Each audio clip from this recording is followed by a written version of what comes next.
Welcome to Community Conversations.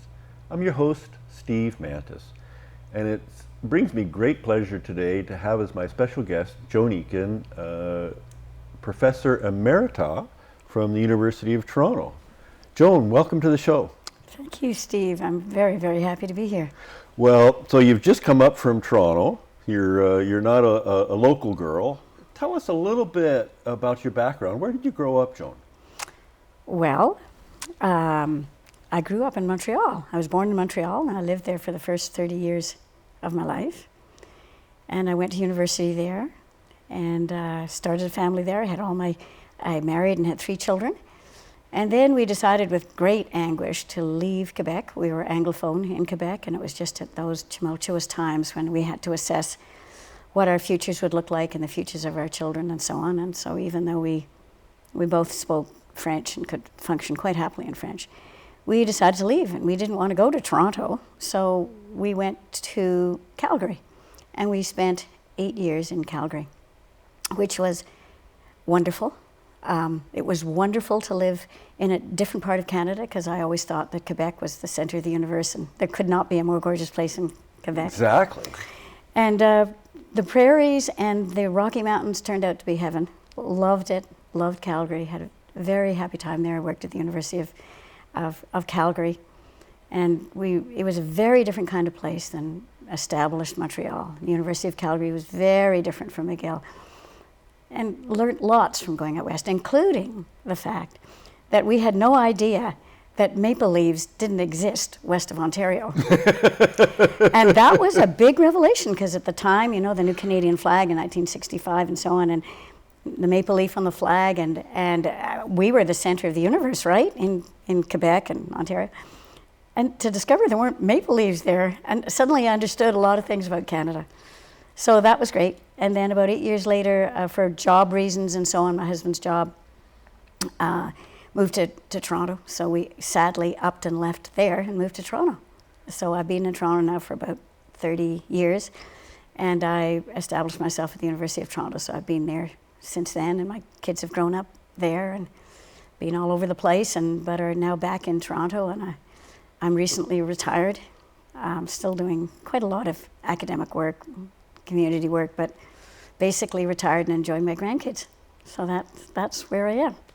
And so in terms of your academic career, you ended up pursuing sociology, is that right? Yeah, well, I got a doctorate, PhD in sociology from McGill, and I specialized in what was called at the time medical sociology. It was the sociology of health and illness, health and illness behavior, health systems, the social dimensions, basically, of anything to do with health. And there are very great social dimensions to do with health.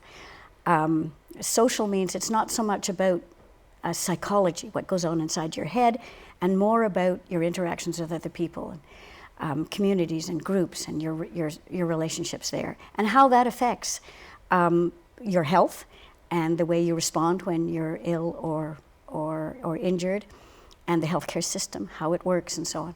So that was my specialty. And I did both a master's and a PhD in medical sociology.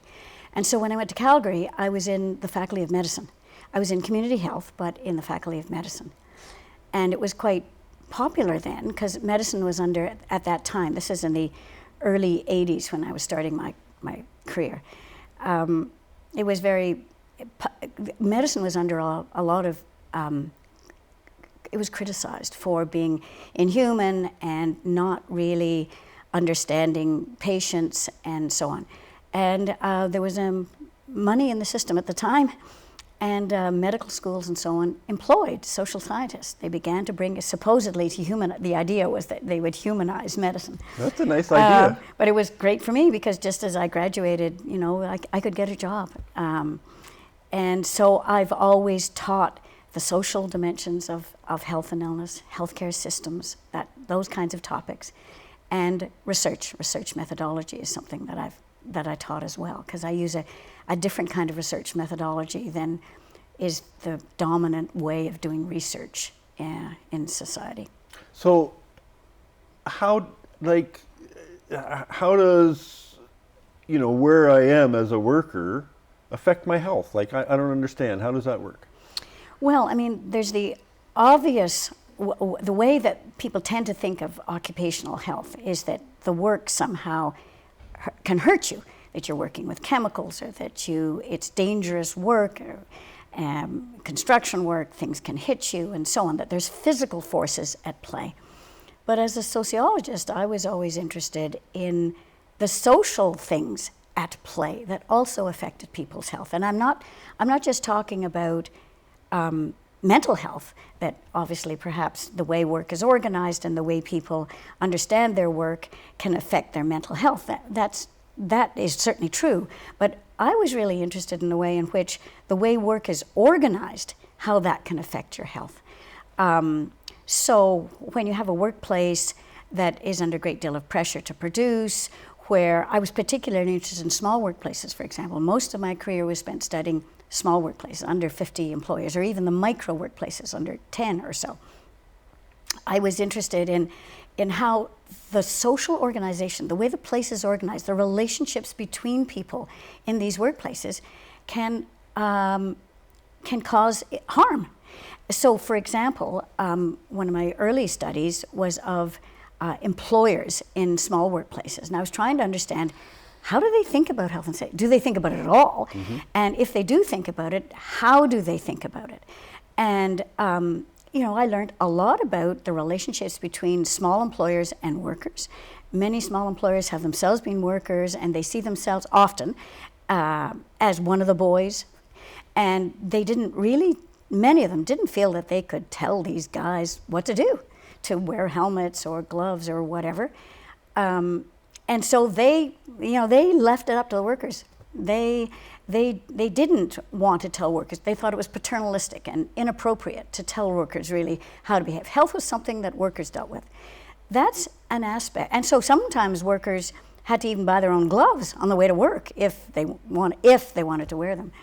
And so that's an example of the way in which the social relations in the workplace can affect health and safety, because it affects the exposures that workers have.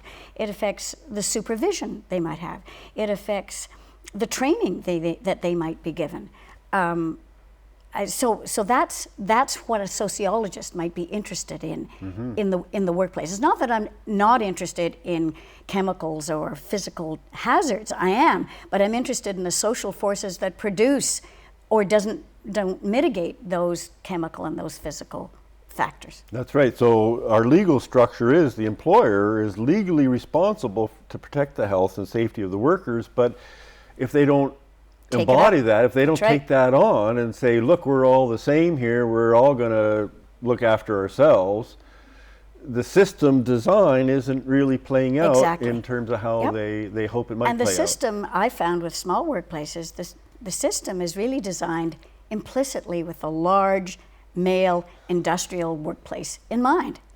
Where you have occupational health and safety systems and personnel who are there to take care of it and so on. Well, small workplaces don't have any of that stuff. Usually there's the owner, manager, whatever, often no other supervisors, or maybe site supervisors, but not much of a managerial structure, no policies, no practices, none of the resources for dealing with it. But the system for addressing health and safety in the workplace didn't contemplate that, even though a third of our workplaces are roughly under 50 employees. Joan, we have to just hold there for a minute. We're going to take a short break and we'll be right back.